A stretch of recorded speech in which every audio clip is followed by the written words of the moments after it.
ಪೆನ್ಸಿಲ್ವೇನಿಯಾದ ಬಟ್ಲರ್ನಲ್ಲಿ ಇವತ್ತು ಚುನಾವಣಾ ರ್ಯಾಲಿಯಲ್ಲಿ ಟ್ರಂಪ್ ಭಾಷಣ ಮಾಡ್ತಿದ್ದ ಸಂದರ್ಭದಲ್ಲೇನೆ ಅವರ ಮೇಲೆ ಗುಂಡಿನ ದಾಳಿ ನಡೆದು ಹೋಯಿತು. ತಕ್ಷಣಕ್ಕೆ ಅಲರ್ಟ್ ಆಗಿ ಅಲ್ಲಿದ್ದ ಭದ್ರತಾ ಸಿಬ್ಬಂದಿ ಟ್ರಂಪ್ ಅವರ ಜೀವವನ್ನ ರಕ್ಷಣೆ ಕೂಡ ಮಾಡಲಿಕ್ಕೆ ಮುಂದಾದರು. ತಮ್ಮನ್ನ ಬದುಕಿ ಉಳಿಸಿದ ಭದ್ರತಾ ಸಿಬ್ಬಂದಿಗೆ ಟ್ರಂಪ್ ಥ್ಯಾಂಕ್ಸ್ ಕೂಡ ಹೇಳಿದರು. ಈ ಅಮೆರಿಕ ಅಧ್ಯಕ್ಷೀಯ ಚುನಾವಣೆ ಆ ಸಂದರ್ಭದಲ್ಲಿ ಆಗುವಂತಹ ಅಟ್ಯಾಕ್ಗಳು ಕೇವಲ ಚುನಾವಣೆ ಸಂದರ್ಭದಲ್ಲಿ ಮಾತ್ರವಲ್ಲ, ಅಮೆರಿಕದ ಇತಿಹಾಸವನ್ನು ನಾವು ಕೆದಕಿ ನೋಡಿದಾಗ ಅಲ್ಲಿನ ಅಧ್ಯಕ್ಷರ ಮೇಲೇನೆ ಅನೇಕ ಬಾರಿ ಅಟ್ಯಾಕ್ ಆಗಿದೆ. ಕೆಲವರು ಅಸುನೀಗಿದ್ದಾರೆ ಕೂಡ. ಇದರ ಒಂದಷ್ಟು ಇಂಟ್ರೆಸ್ಟಿಂಗ್ ಡೀಟೇಲ್ಸ್ ಇದೆ, ಅದರ ಕಡೆ ನಿಮ್ಮ ಗಮನ ಹರಿಸೋಕೆ ಮುಂಚೆ ಇವತ್ತಾದ ಘಟನೆ, ಟ್ರಂಪ್ ಮೇಲೆ ಆದ ದಾಳಿ, ಅದಾದ ನಂತರದಲ್ಲಿ ಏನೆಲ್ಲ ಆಯಿತು ಅದರ ಒಂದು ವರದಿ ಇದೆ, ಗಮನಿಸಿ. ಅದಾದ ಮೇಲೆ ಮಿಕ್ಕ ಡೀಟೇಲ್ಸ್. ಡೊನಾಲ್ಡ್ ಟ್ರಂಪ್ ಮೇಲೆ ಗುಂಡಿನ ದಾಳಿ.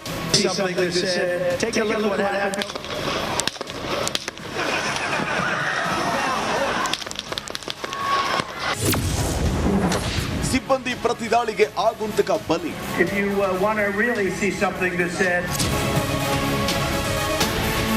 ಚುನಾವಣಾ ರ್ಯಾಲಿಯ ವೇಳೆ ಅಮೆರಿಕದ ಮಾಜಿ ಅಧ್ಯಕ್ಷ ಡೊನಾಲ್ಡ್ ಟ್ರಂಪ್ ಭಾಷಣ ಮಾಡುವಾಗ ಏಕಾಏಕಿ ಗುಂಡಿನ ಸುರಿಮಳೆಯಾಗುತ್ತೆ.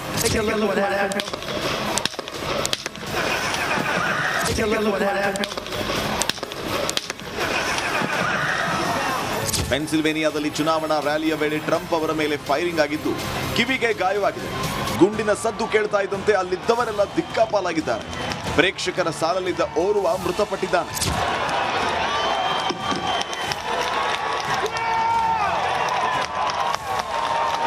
ಗುಂಡಿನ ದಾಳಿಯ ಭೀಕರತೆ ನೋಡಿದ್ರೆ ನಿಜಕ್ಕೂ ಬೆಚ್ಚಿ ಬೀಳ್ತೀರಾ. ಟ್ರಂಪ್ ಮೇಲಿನ ದಾಳಿ ಅದೆಷ್ಟು ಭಯಾನಕವಾಗಿತ್ತು ಅನ್ನೋದನ್ನ ವಿವರವಾಗಿ ತೋರಿಸ್ತೀವಿ ನೋಡಿ.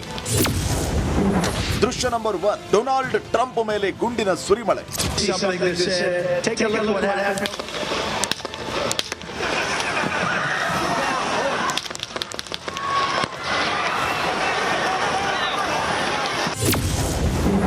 ದೃಶ್ಯ ನಂಬರ್ 2, ಟ್ರಂಪ್ ಕಿವಿಗೆ ಗಾಯ, ಸುತ್ತುವರಿದ ಅಂಗರಕ್ಷಕರು.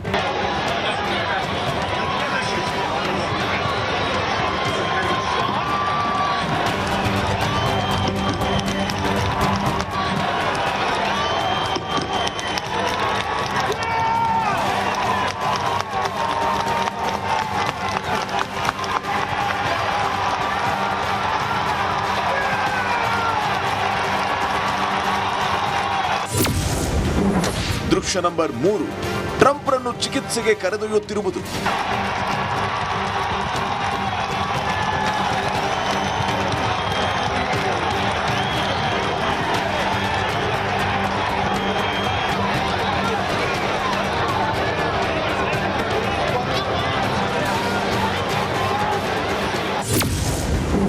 ದೃಶ್ಯ ನಂಬರ್ 4, ಟ್ರಂಪ್ ಮೇಲೆ ಗುಂಡು ಹಾರಿಸುತ್ತಿರುವ ದಾಳಿಕೋರರು.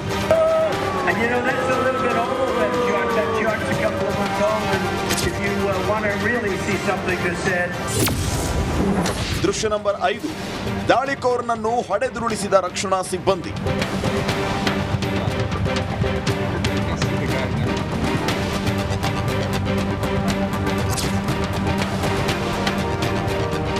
ಡೊನಾಲ್ಡ್ ಟ್ರಂಪ್ ಮೇಲೆ ದಾಳಿ ಮಾಡಿದ್ದ 20 ವರ್ಷದ ಥಾಮಸ್ ಮ್ಯಾಥ್ಯೂನನ್ನ ಭದ್ರತಾ ಸಿಬ್ಬಂದಿ ಗುಂಡಿಕ್ಕಿ ಕೊಂದಿದ್ದಾರೆ. ಟ್ರಂಪ್ ಮೇಲಿನ ದಾಳಿಯನ್ನ ಪ್ರಧಾನಿ ನರೇಂದ್ರ ಮೋದಿ ಖಂಡಿಸಿದ್ದು ಬೇಗ ಗುಣಮುಖರಾಗಲಿ ಅಂತ ಟ್ವೀಟ್ ಮಾಡಿದ್ದಾರೆ.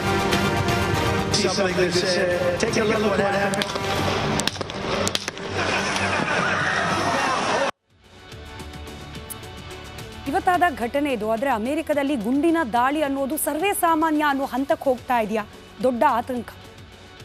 ಈ ಘಟನೆಯನ್ನೇ ನಾವು ಉದಾಹರಣೆಯಾಗಿ ತೆಗೆದುಕೊಂಡು ನೋಡೋದಾದ್ರೆ ಕೇವಲ 20 ವರ್ಷದ ಮ್ಯಾಥ್ಯೂ ಕೈಯಲ್ಲಿ ಬಂದೂಕು, ಆತ ಒಂದು ಸಂಚನ್ನ ರೂಪಿಸಿ ಡೊನಾಲ್ಡ್ ಟ್ರಂಪ್ ಮೇಲೆ ಅಟ್ಯಾಕ್ ಮಾಡುವಷ್ಟು, ಅದರಲ್ಲೂ ಅಷ್ಟೆಲ್ಲ ಭದ್ರತಾ ವ್ಯವಸ್ಥೆಯ ನಡುವೆ ಕೂಡ ಆತ ರಾಜಾರೋಷವಾಗಿ ಕೂತು ಅಟ್ಯಾಕ್ ಮಾಡ್ತಾನೆ ಅಂತಂದ್ರೆ ಅಮೆರಿಕದಲ್ಲಿ ಗನ್ ಆಕ್ಸೆಸಿಬಿಲಿಟಿ, ಅಲ್ಲಿನ ಭದ್ರತಾ ವ್ಯವಸ್ಥೆ, ಇದೆಲ್ಲದರ ಬಗ್ಗೆ ದೊಡ್ಡ ಪ್ರಶ್ನೆ. ನಾವು ಪದೇ ಅಮೆರಿಕದಲ್ಲಿ ಸ್ಕೂಲ್ಗಳ ಮೇಲೆ, ಪುಟ್ಟ ಮಕ್ಕಳಿರುವ ಜಾಗದ ಮೇಲೆ, ಜನ ನಿಬಿಡ ಪ್ರದೇಶದ ಮೇಲೆ ಆಗ್ತಾ ಇರುವ ಗನ್ ದಾಳಿ, ಆಗುಂತಕರು ಬರ್ತಾರೆ, ಸಿಕ್ಕಲ್ಲಿ ಗುಂಡು ಹಾರಿಸ್ತಾರೆ, ಅನೇಕ ಅಮಾಯಕರು ಪ್ರಾಣವನ್ನ ಕಳೆದುಕೊಳ್ತಾರೆ, ಪುಟ್ಟ ಶಾಲಾ ಮಕ್ಕಳು ಪ್ರಾಣವನ್ನ ಕಳೆದುಕೊಳ್ತಾರೆ. ಈ ರೀತಿಯ ಘಟನೆಗಳು ಆಗಿಂದ ಹಾಗೆ ನಡೀತಾ ಇರೋದನ್ನ ಗಮನಿಸ್ತಲೇ ಬಂದಿದ್ದೀವಿ.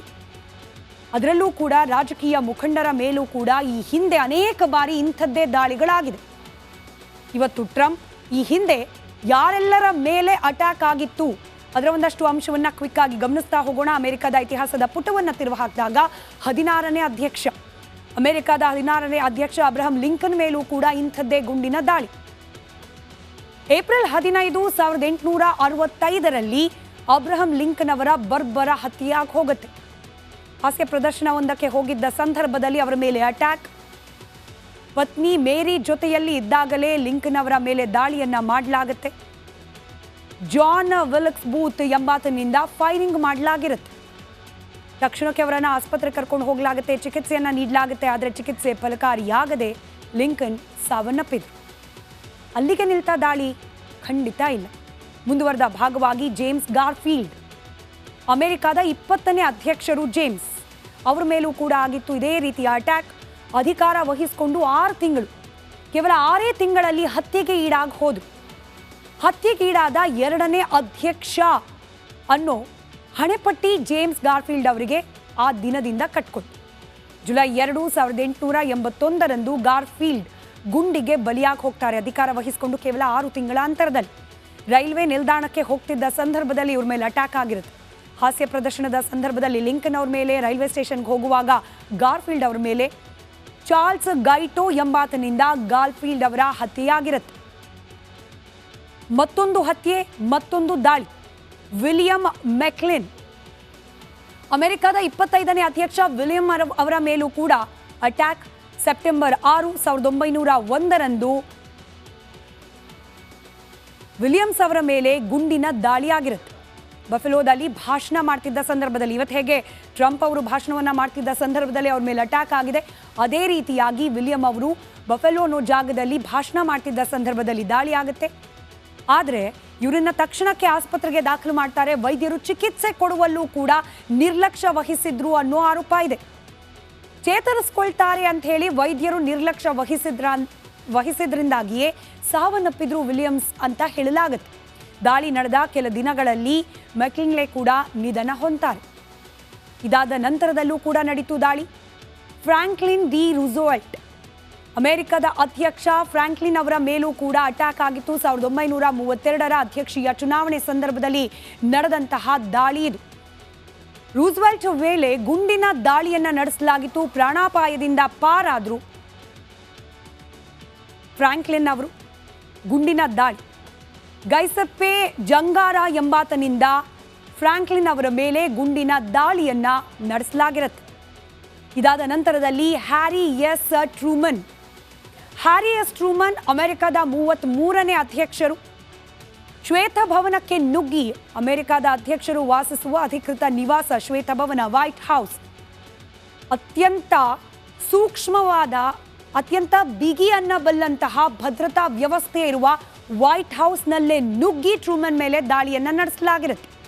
2 ಬಂದೂಕುದಾರಿಗಳಿಂದ ಗುಂಡಿನ ದಾಳಿ ನಡೆದಿರುತ್ತೆ. ಒಬ್ಬ ದುಷ್ಕರ್ಮಿಯನ್ನ ಹತ್ಯೆ ಮಾಡಲಾಗುತ್ತೆ, ಇನ್ನೋರ್ವನನ್ನ ಬಂಧಿಸಲಾಗುತ್ತೆ. ಜೆರಾಲ್ಡ್ ಫೋರ್ಡ್ ಮೇಲೂ ಕೂಡ ನಡೆದಿತ್ತು ದಾಳಿ. ಅಮೆರಿಕದ 38ನೇ ಅಧ್ಯಕ್ಷರಾದ ಜೆರಾಲ್ಡ್ ಫೋರ್ಡ್ ಅವ್ರ ಮೇಲೂ ಕೂಡ ದಾಳಿ.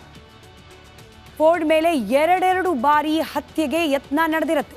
2 ಬಾರಿ ದಾಳಿ, 2 ಬಾರಿಯೂ ಕೂಡ ಅದೃಷ್ಟವಶಾತ್ ಪ್ರಾಣಾಪಾಯದಿಂದ ಪಾರಾಗಿದ್ದಾರೆ. ಹೀಗೆ ಅಮೆರಿಕದ ಅಧ್ಯಕ್ಷರನ್ನೇ ಗುರಿಯಾಗಿಸಿಕೊಂಡು ನಡೆಸಲಾಗಿರುವ ದಾಳಿಗಳು ಅನೇಕ. ಇದೀಗ ಚುನಾವಣಾ ಪ್ರಚಾರದ